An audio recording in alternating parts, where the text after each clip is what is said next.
Hi, this is James Gordon Octorli here with the third book in the October Terror series. The book I will be talking about today, Blake House by Adrian Savage.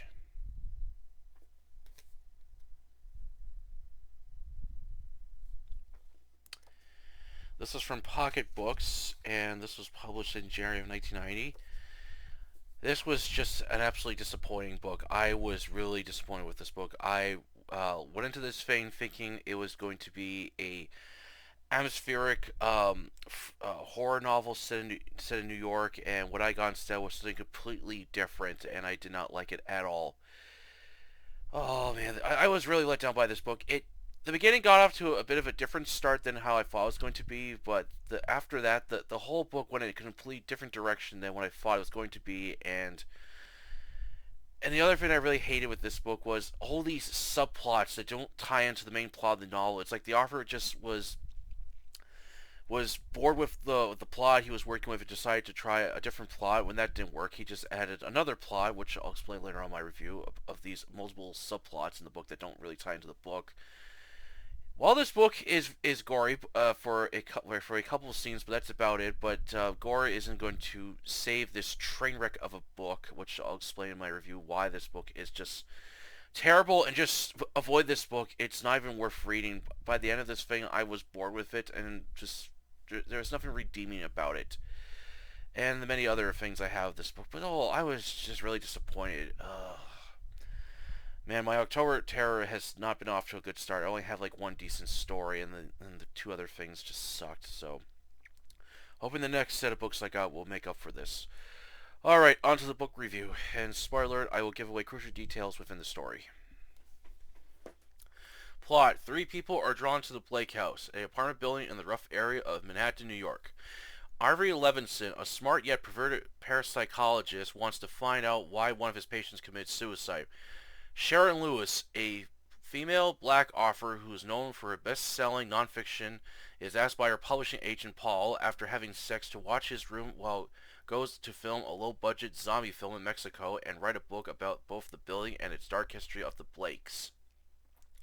Jacob Schwartz, who's tied with the Blake family tree, learns its owner, Larry Blake, had smashed through a wall and tried to attack his neighbor. Harrigan, a boxer in the middle of recovering from a back injury, punches Larry, who then suddenly forces himself out the window and falls to his death. His body splatters on impact. Before that, Larry was ill, and upon arriving at Blake House, he puked on a guard. Taking over the building now is Rich Blake, a short yet strong man who's very cruel and mean. Jacob is trying to control his heart problems in India, and his doctor suggests going back to the Blake house and unlock the secrets that will allow him to confront his fears. Reaching New York, Jacob finds Rich in a sprawling match as Rich beats his opponent brutally and giving Jacob a very uneasy welcome. Getting into Rich's Cadillac, he drives recklessly through the city till he reaches Blake House, bringing back nothing but bad memories for Jacob. Later on, Ivory and Sharon arrive at Blake House and begin their investigation while getting to know the cousin, Jacob, both interviewing the residents. However, Rich refuses to reveal any of his family secrets while making threats to everyone. The next day, Ivory, Sharon, and Jacob go to watch the boxing match to see if Harrigan is still normal or has the events of Larry's death affected him. At first, everything is fine until Harrigan suddenly becomes more violent towards his opponent, nearly killing him. Both the referee and guard tried to stop Harrigan, who throws them off, but whacks his arm on the barbed wire. Ivory and the others attempt to restrain him, but Harrigan breaks free and cuts his own throat on the barbed wire, causing blood to spray on them. Meanwhile, Rich is having lunch with a real estate tycoon, Donald Hellman, who wants Rich to have the mystery of what's causing the tenants to suddenly kill themselves solved before it gets any worse. Rich states his cousin will get to the bottom of it, but Hellman threatens to cut ties with him if he fails. Rich is already facing a divorce from his wife and now must deal with Jacob, Ivory, and Sharon if they cause any further problems. After returning back to the apartment, Ivory and Sharon talk about different theories of what's causing the residents of Blake House into acts of violence or suicide. Jacob reveals some family history about his parents and the building's past history. Jacob left the family after becoming tired of Rich and Larry's greedy side, as his parents wanted their children to become authors, artists, or scientists. However, after their parents are killed in an accident with their life insurance money split, the two other grandchildren had other ideas which disgusted Jacob, making him leave to India. Ivory then holds a seance with others, along with Mrs. Sears, an old friend of Ivory's. As the group sits together with a video camera recording this event, using her psychic powers, Mrs. Sears begins speaking with a spirit, Mrs. Casey, who blames a man named Mr. Kruger for the death of her daughter, but she will get her revenge. Suddenly, Mrs. Sears begins screaming loudly. Ivory attempts to stop the seance, but without warning, Mrs. Sears' eyeballs pop out of their sockets as massive amounts of blood shoots out, soaking everyone in the crimson liquid. After the bloody mess, the team begins looking for clues from Mrs. Casey, her daughter, and Mr. Kruger. Jacob and Sharon speak with a painter who's gone blind, as he knows a lot about Mrs. Casey and her daughter, Angela. Casey was part of a left-wing group, RAG, Revolutionary Action Group, in 1969. They began with assassinations, bombings, and bank heists. It was also believed that RAG took part in black masses with ties to the cult. They were hunted by the FBI for years until a bloody shootout in the Florida Everglades in 1977. All the members were killed, but Mrs. Casey's body was never found. She was later reported dead in Cuba. It is believed that her daughter, who she strongly loved, rebelled against her as Angela went out with all kinds of people against her mother's wishes. It is rumored that Casey has either imprisoned her somewhere inside of Blake House or killed her, with her restless spirit haunting Blake House.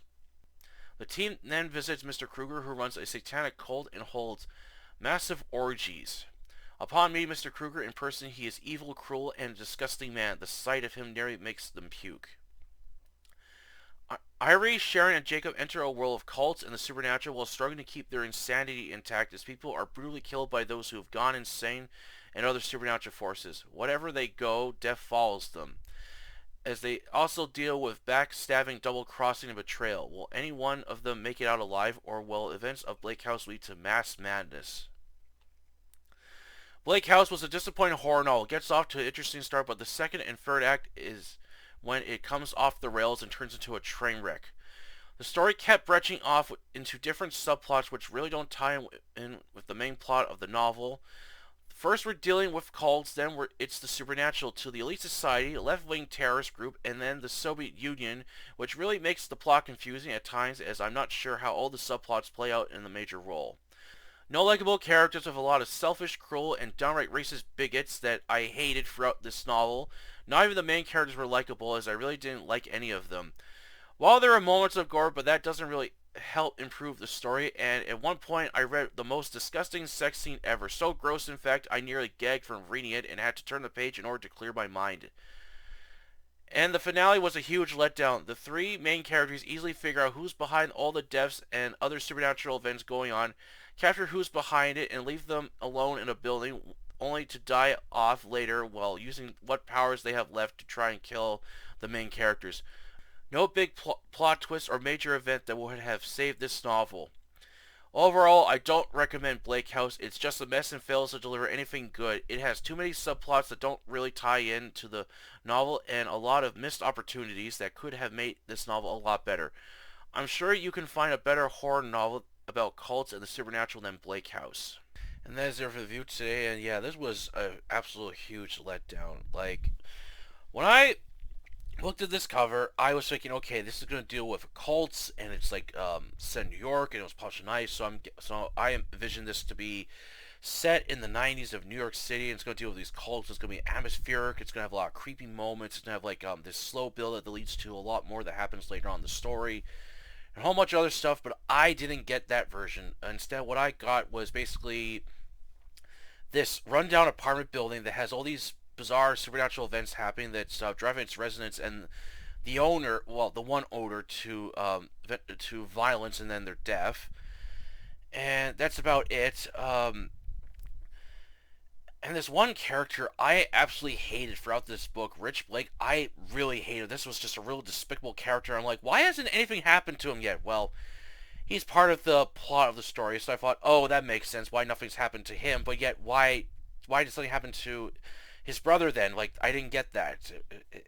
That didn't make any sense. And the person behind all the supernatural events, it was really stupid. Just this one person that's causing all this. And the book actually has this opening which does not tie into the rest of the book at all. So this is like something the author was like going to go with, but then I felt like he had just abandoned it. In the beginning of the book, it's basically this cult basically wants to punish all men, basically punish all men because women basically ruled the world, and then men took over the world. So this cult, this like it's like an old kind of female cult. They want to basically reclaim their planet back and basically enslave men.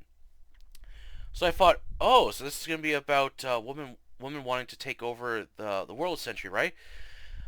That that plot is completely thrown out the window after you read it because it is never brought up again. The author never touches upon that plot again. He just throws out the goddamn window.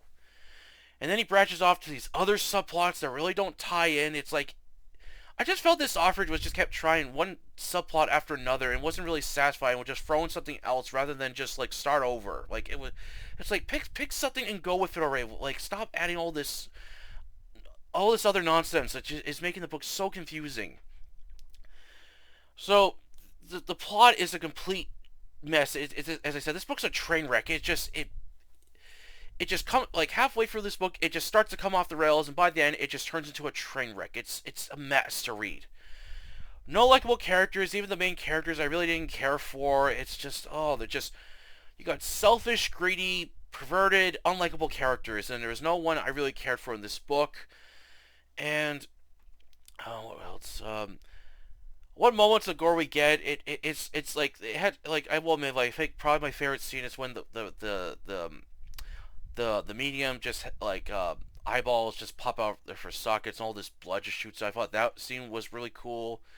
Um, but that's all. Like oh yeah, there was also this really cool sequence which Kruger gets killed in a kind of hallucination kind of death, which was really cool. But those were really the only deaths I liked, and there's only like a couple more deaths, but that's it. I was expecting a lot more from this book, and it really fails to deliver on everything, like story plot, violence, and everything else. It just fails to deliver. And as I said, this has one of the most grossest sex scenes I've ever read. It nearly made me gag. It's so bad.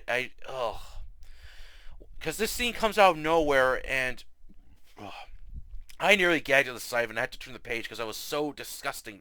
It was so disgusted by it. Oh, but this whole book was just a huge letdown. I was like, this sucks. So, avoid Blake House. Do not read it. It is not worth reading. And apparently, my friend Leon said he picked this book up after reading this like 5-star review from Fango saying how good it was. That's not true. This book is just complete shit. Is what it is. It's so terrible. This is just bad as like a low budget B horror movie. Basically, I was really disappointed. It's got such a nice cover. The synopsis makes it sound interesting, but the whole book fails to deliver anything good. So yeah, don't read Blake House. It's just terrible.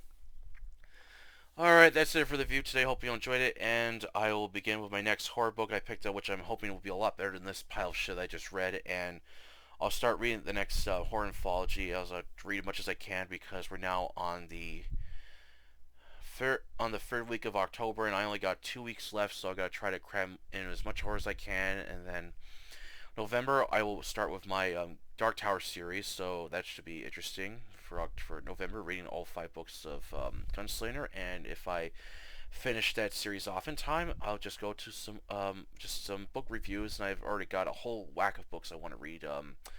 I'll try reading towards in November and December as well. Alright, if you enjoyed this video, please like it, share it, and please don't forget to subscribe to October Library, the Facebook group, and the YouTube channel of the same name, a place to push and review fiction. Until then, I'll catch you later.